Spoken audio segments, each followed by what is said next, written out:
अमरावती एलसीबीने तडीपार शेख इलियासकडून देशी कट्टा व 2 जिवंत काडतूस केली जप्त।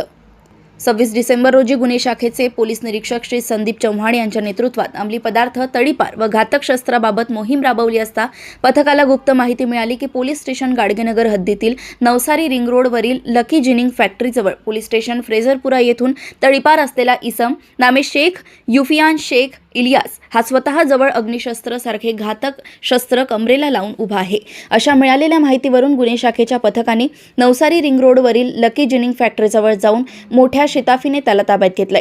त्याच्या ताब्यातून एक देशी कट्टा, पिस्टल व 2 जिवंत काडतूस जप्त करण्यात आले। नमूद आरोपी हा सराईत गुन्हेगार असून त्याच्यावर यापूर्वी आयुक्तालयात गंभीर गुन्हे दाखल आहेत। तसेच तो पोलीस स्टेशन फेरजपुरा येथून शहर व ग्रामीण भागातून 2 वर्षांकरिता तडीपार आहे। नमूद आरोपी विरुद्ध पोलीस स्टेशन गाडगेनगर येथे कलम 325 आर्म ॲक्ट सह कलम 135 142 मपोका प्रमाणे गुन्हा दाखल करण्यात आलाय। अमरावती येथून सहसंपादक रणजित मस्के यांची रिपोर्ट।